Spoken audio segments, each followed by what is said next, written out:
From the Second Vatican Council onwards, the Supreme Pontiffs have been promoting and encouraging interreligious dialogue with their magisterium.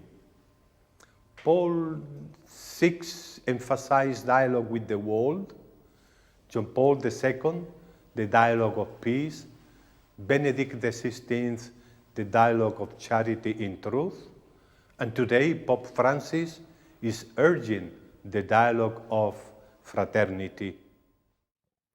An often confused, misunderstood or not understood, in the church and outside, interreligious dialogue, which the Cardinal addressed, and ecumenism.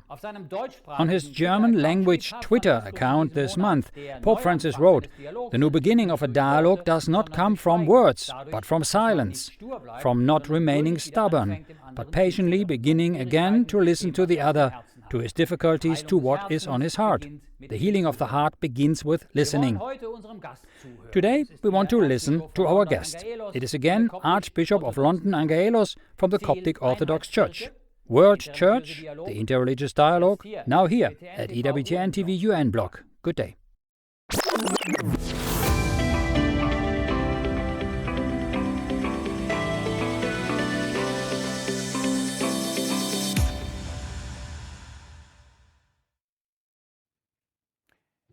I'm now again connected with the Archbishop of London Angaelos. Greetings, Eminence.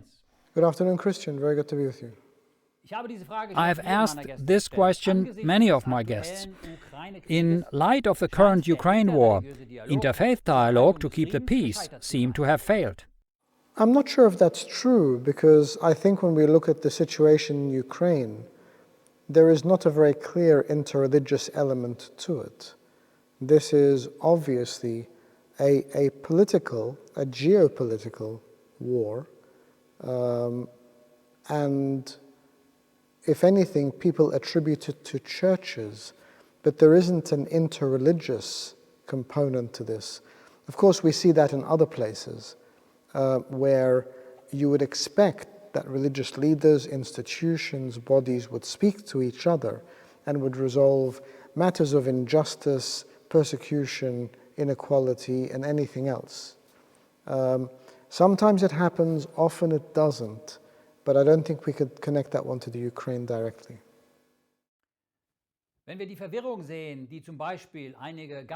we see the confusion caused, for example, by some clergy of the German Catholic Church in recent months, isn't the step before interfaith dialogue, intra-faith dialogue, to achieve unity among our own groups before entering into dialogue with other religious groups?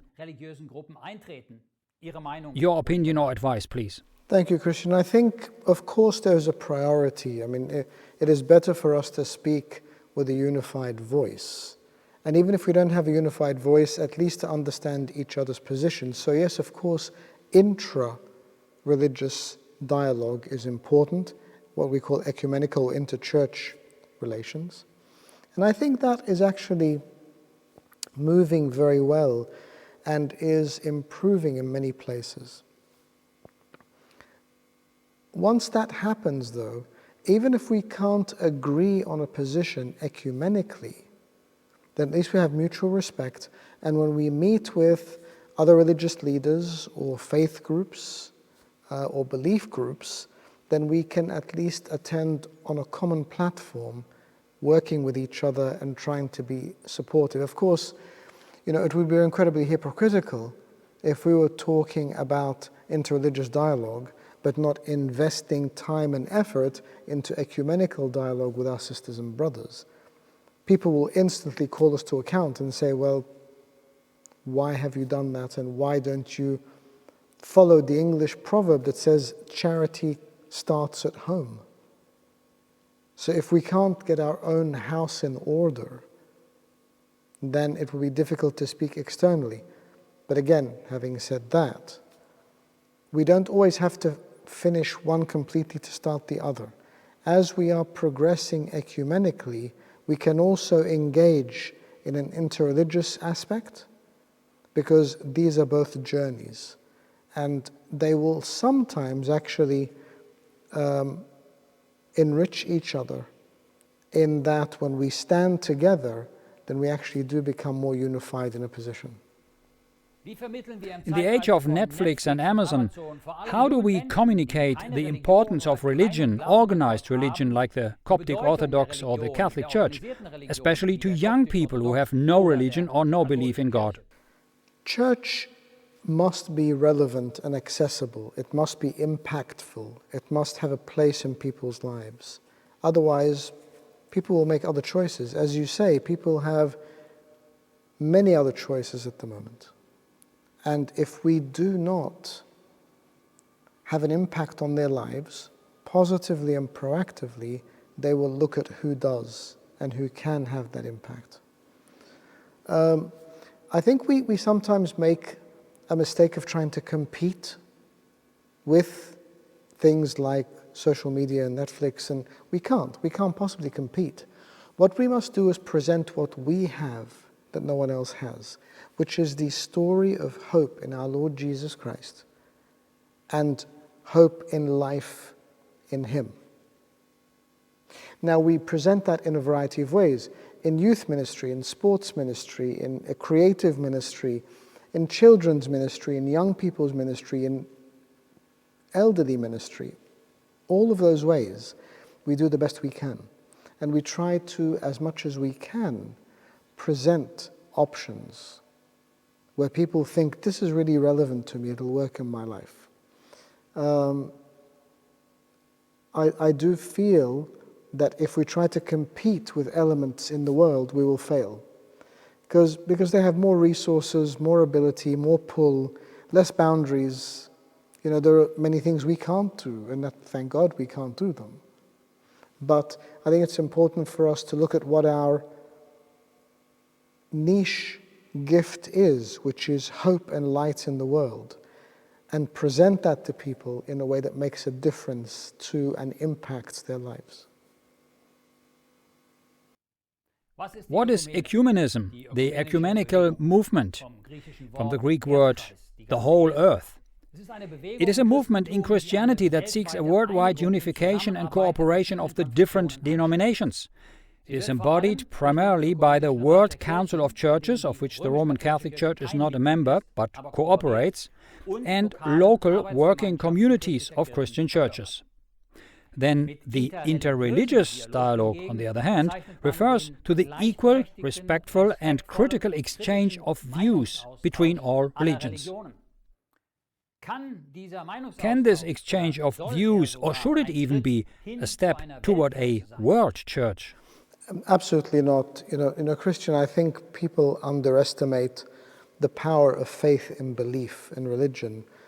We know for a fact that 80% of the world's population considers itself having some kind of faith or belief.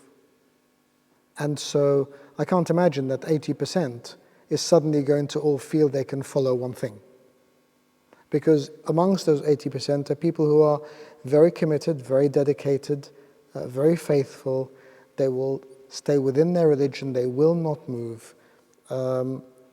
And I think it's important for us to realize that when we are going into interreligious dialogue, it is not to change the other person. It is to understand the other person and allow the other person to understand me. And to see what it is that we can actually do in collaboration and together.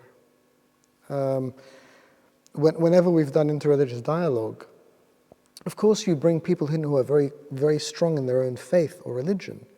So you don't expect people to convert, but you also expect people to be gracious and open-minded and listen to the other person and express in a way that is built on mutual understanding, mutual respect, and a mutual desire to find what we can do together. Of course, there is lots of scaremongering of people who say, if you get involved in interreligious dialogue, it is a common world religion, all of that. I don't see that happening because I certainly am not going to be anything but Christian.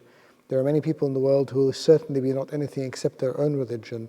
And so that is a reality we have to deal with, but also an opportunity that we are able to interact with each other and understand each other and hold each other accountable. So if someone's faith or religion is interfering with me, I must be able to say, I respect you, but you cannot interfere with me. If I see it interfering with somebody else, with my sister or my brother, I can and must do the same thing so that I can determine and define who I am and not be moved by what everyone around me thinks.